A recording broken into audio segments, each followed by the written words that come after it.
Assalamualaikum friends, today I will discuss how to fix Gmail app black screen issue in red.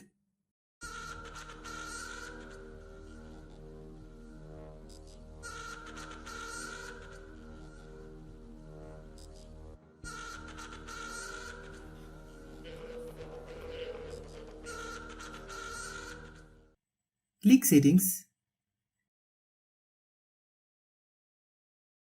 click app management,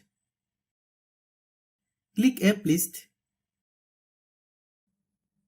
click Gmail,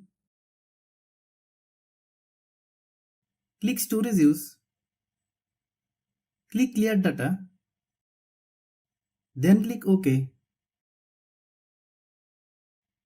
click force stop,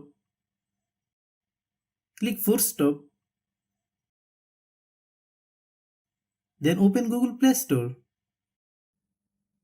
then search Gmail, click Gmail.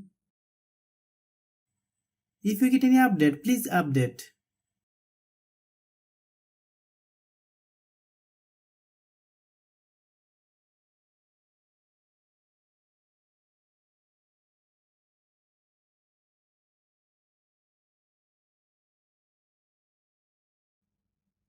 Thanks for watching.